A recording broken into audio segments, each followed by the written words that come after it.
cultural project was on For Whom the Bell Tolls by Metallica. Translating the song was interesting because it's very poetic, and it was based off of the novel For Whom the Bell Tolls by Ernest Hemingway, the band writing it to really show just how brutal war is. Ernest Hemingway's book really focusing on the negative aspects of war. He himself was a soldier in not only the Spanish American War but also in World War One. And Hemingway really writes this dark aspect of the Spanish American War in the book, and it just portrays all the ugliness and the terrible gruesomeness of war and how it seems almost pointless in some ways. You just go in, go out, do your job, do your orders as a soldier, and that's about it. And the song really portrays these aspects, um, really focusing on things such as going as a soldier with no real reason behind it just because you were told to do so, um, all the horrific wounds and damage of war, and then as well as death. It's a real aspect, and just how eternal that is, and it's really almost a little consequence of war because no one besides the families really cares about death of their loved ones, but you just hear it as a statistic now in today's times. Um, Contrasting this to Roman times, it's very different because Rome was very militaristic. It was a huge empire built on military expansion.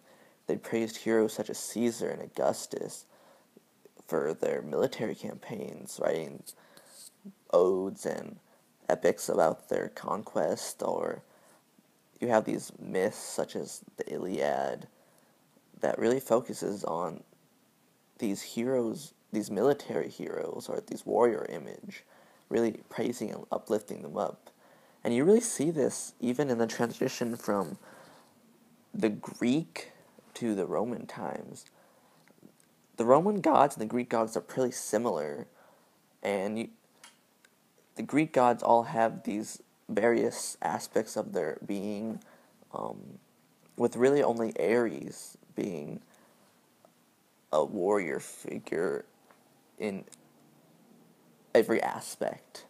While when the contrast of the Greek gods being adopted and adapted by the Romans to their Roman counterparts, you see more order and militaristic ideals come into each of their beings. Athena, this goddess of wisdom, for the Greeks becomes this goddess of military strategy and tactics.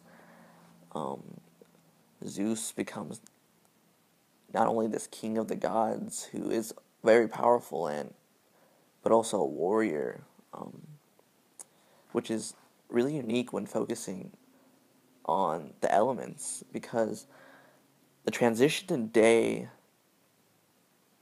we have this very negative image of war. It's been slowly evolving from wars such as World War One and Two, where this mass horrific incidents just turn off the populace to this aversion to war, and they don't want to fight. We honor our soldiers, but we don't really want people to go out and fight unless it's necessary. It's more for about protection these days. We don't have this warrior culture anymore. Well, in more ancient times, the warrior was what everyone sought to be, this great, strong figure that you all looked up to, and boys wanted to grow into men so they could be this great fighter.